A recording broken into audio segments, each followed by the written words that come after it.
Now, Jewish people across Britain, of course, are reeling after the anti-Semitic attack on a synagogue in Manchester. One Jewish worshipper was killed by the attacker. Another shot dead during the whole attack by police, but nonetheless, several other worshippers injured by the attacker.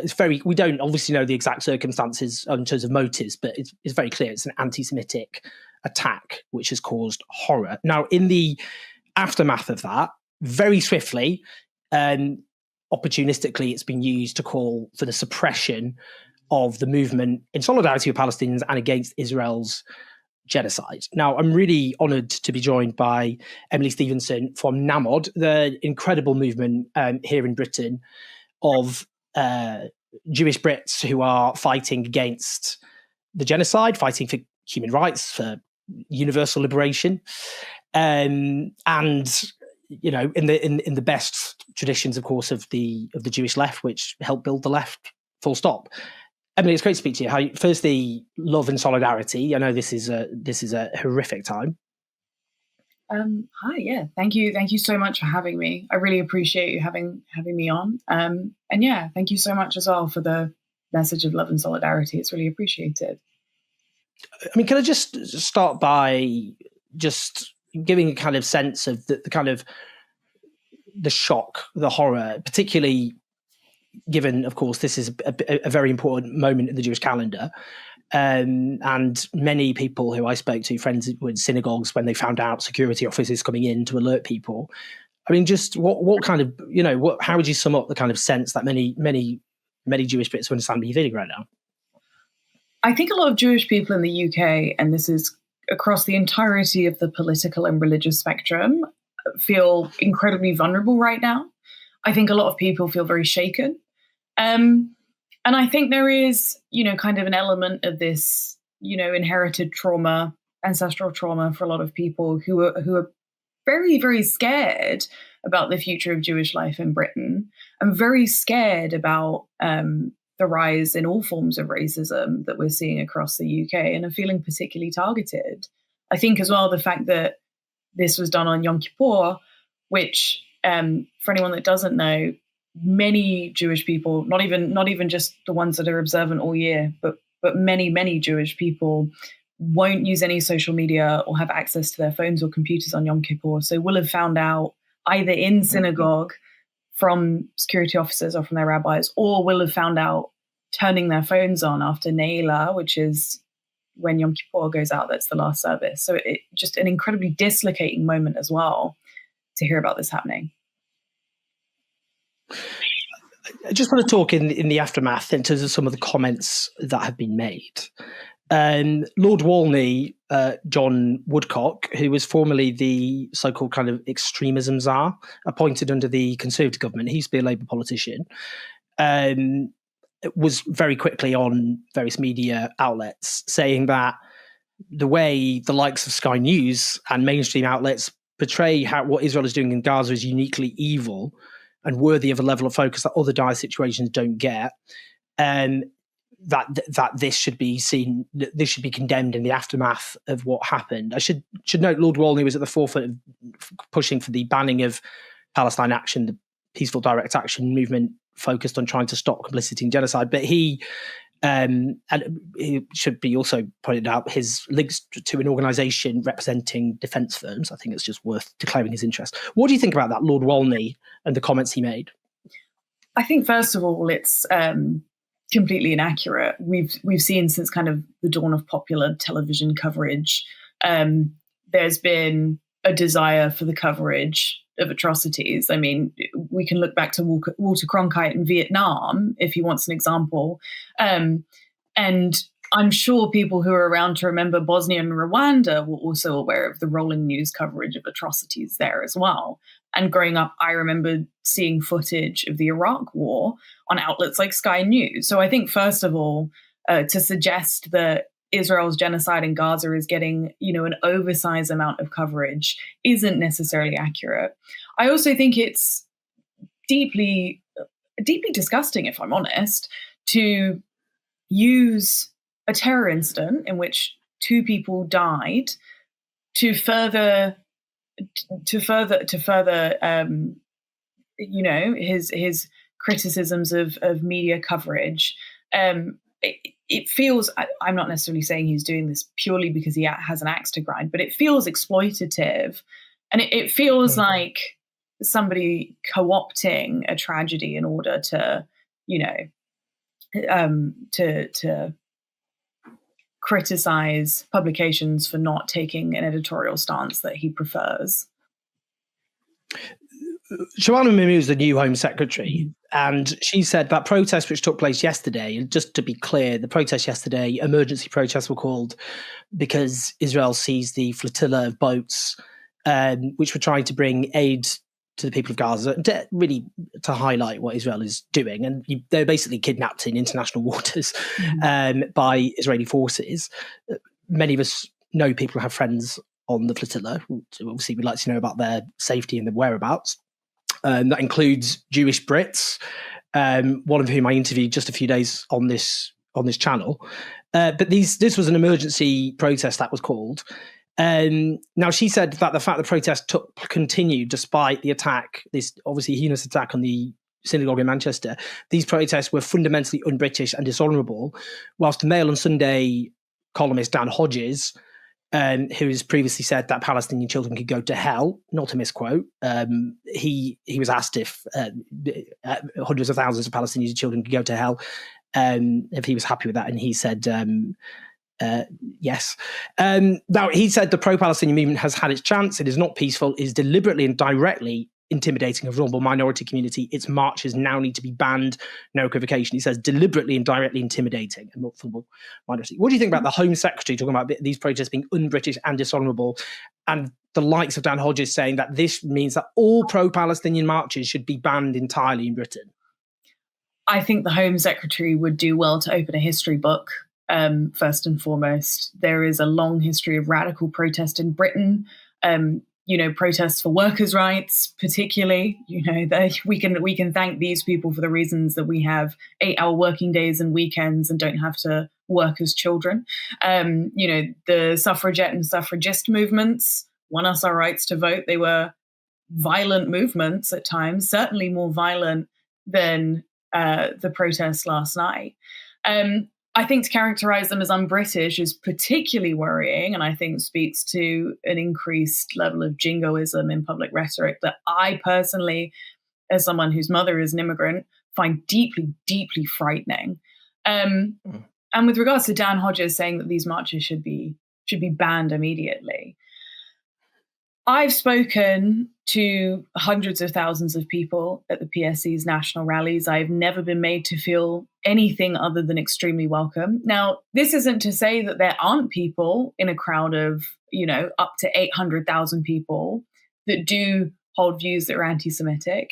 I take the view that kind of anti-Semitism exists as a variety of tropes that all of us that live in the West dip into occasionally.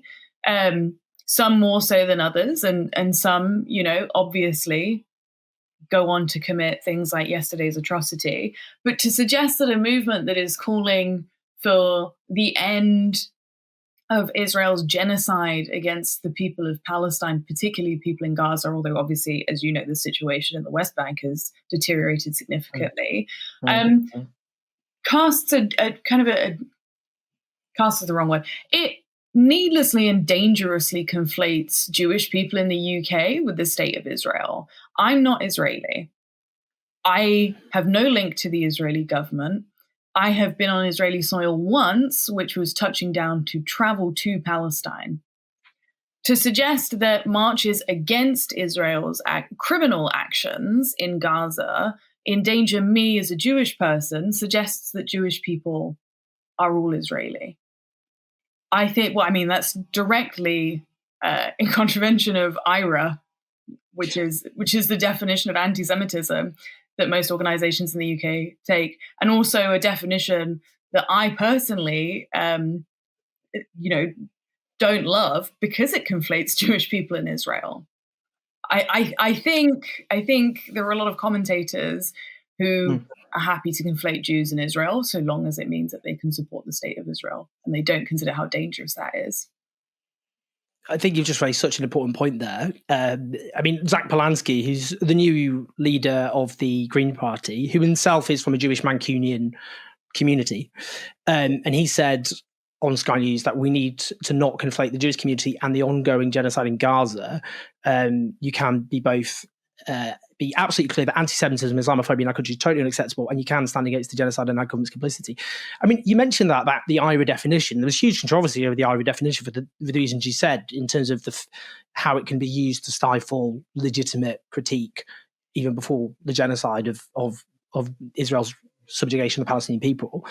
But there are examples fleshing out that definition, which any reasonable opponent of anti-Semitism should absolutely sign up to.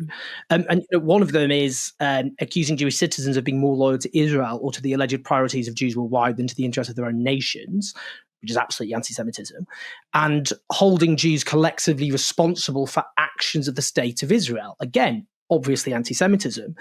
And yet, particularly since the genocide began, there has been, it strikes me, just a completely shameless and unsubtle attempt to trash that demarcation by supporters of the genocide, by apologists of the genocide, if you attack war crimes committed by a foreign state, Israel, that this is an attack on Jewish people. This is an attack on Jews. But it's not possible, is it, to reconcile that argument with what the IRA definition and specifically the examples say? No.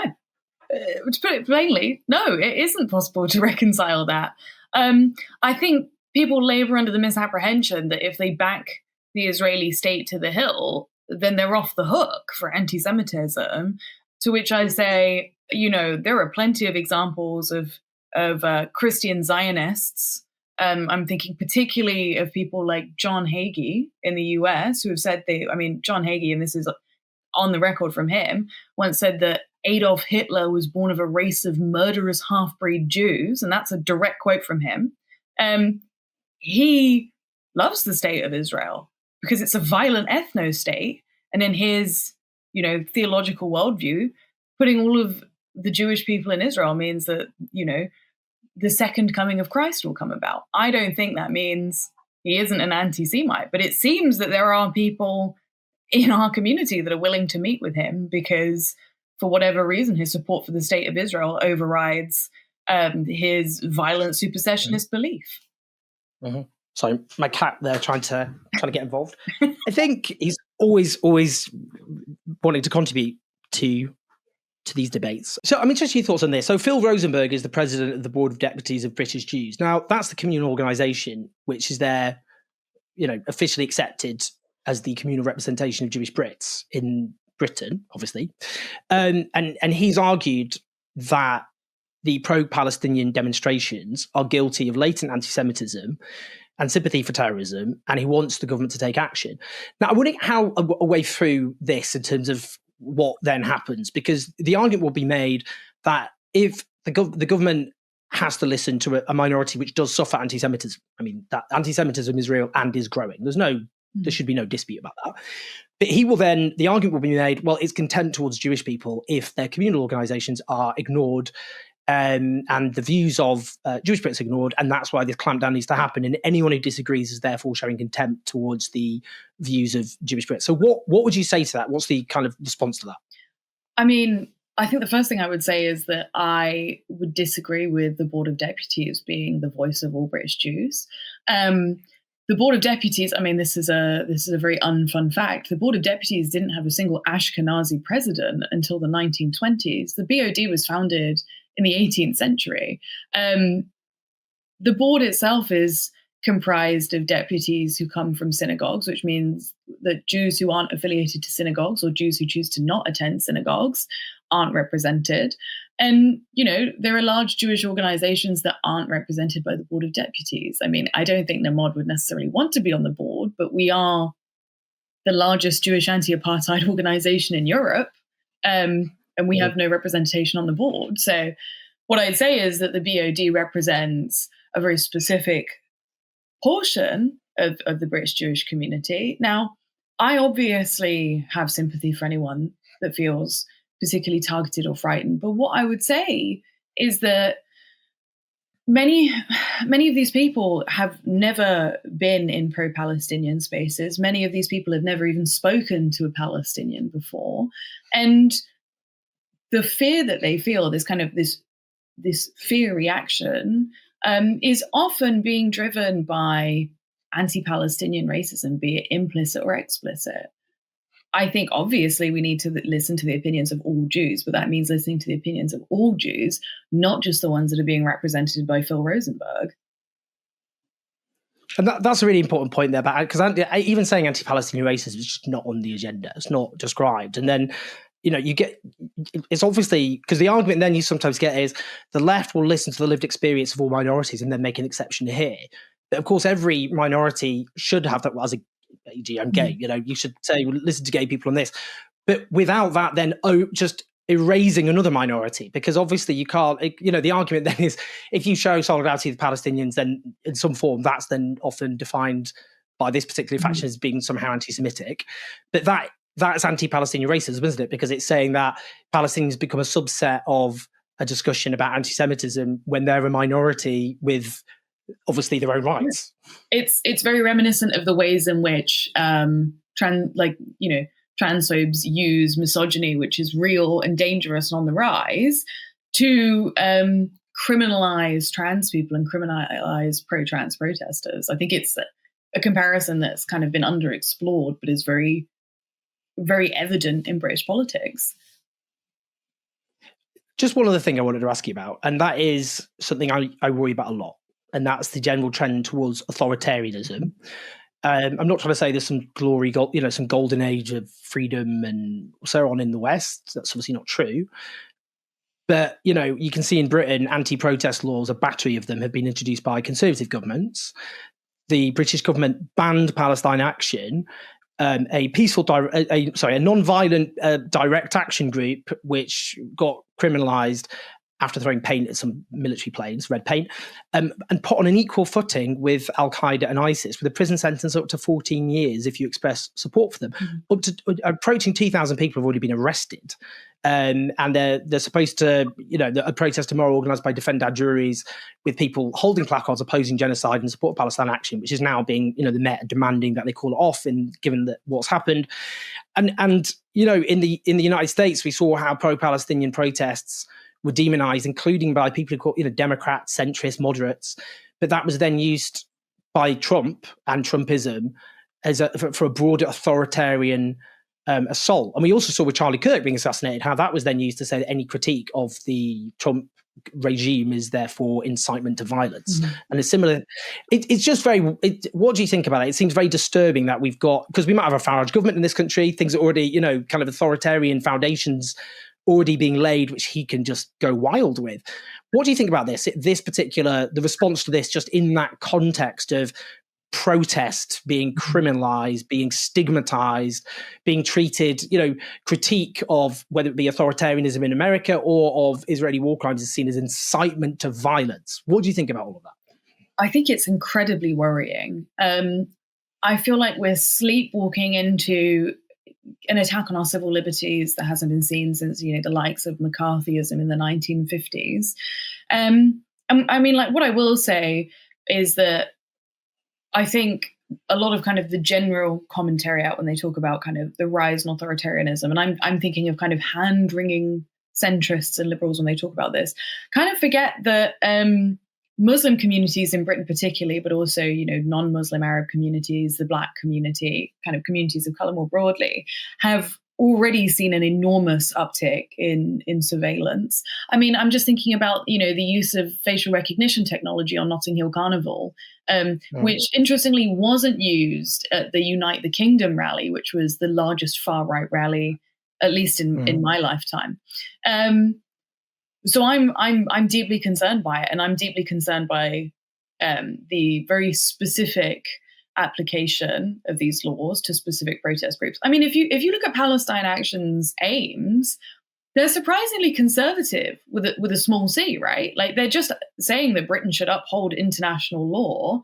Britain is party to the Genocide Convention, and they believe that Britain should do that. People can talk about their tactics. all the live long day. And I think that's something that's good on the left, you know. I mean, perhaps we do a little bit too much, but there is a degree of discussion around kind of tactics and strategy. But, you know, the fact that a group that, you know, that threw paint on some military jets is being prescribed and compared to groups like Al Qaeda is deeply worrying. It's frightening, to be honest. I think as well, you know, not to dunk on the center too much. I think that's kind of somewhat unfair considering that the far right exists. But I think a lot of these people are looking at the US and going, how did this happen? And they're not recognizing that it's happening here. You know, it started with the surveillance and criminalization of communities of color in Britain. It continued with the treatment of Extinction Rebellion and Just Stop Oil. And now it's continuing with the pro-Palestine movement. You know, I don't think we're very far away from us looking like the US, where we end up in a situation where any criticism of our government is seen as fundamentally un-British. So I'm very frightened, but, you know, like what can we do? We have to continue protesting and we have to continue doing everything we can. And as a Jewish person in this country who is being privileged in discussions around Israel-Palestine, and I don't mean in the sense of kind of, you know, Jewish people don't face anti-Semitism. I mean in the sense that as a Jewish person, I'm being asked to give my opinion on things far more than Palestinians are. I think it's important that me and people like me continue to use that privilege to say that this is not okay, and that the government should not be weaponizing legitimate fear and grief in order to further their agenda. I think it's distasteful. I think it's disgusting. And I think it's absolutely disrespectful. I can disagree with people in my community all day, every day, right? And I'm sure many of the people at Heaton Park Hebrew congregation probably wouldn't agree with my political views. I can still think that they deserve the right to dignity in death. And I think our government is denying them that by using them. Beautifully put. Honestly, your moral clarity and humanity shines through. And the work you and Nama do is absolutely crucial, and has been, you know, in a dark period of our history, of a shining light. And again, you know, this is a grim time, of course, for Jewish people of all political stripes. So obviously, eternal solidarity. So, but for those watching, please share the video, press like, subscribe, leave your comments, leave your thoughts. But honestly, Emili, it's been a big honor. So thank you. No, thank you for having me. I appreciate it.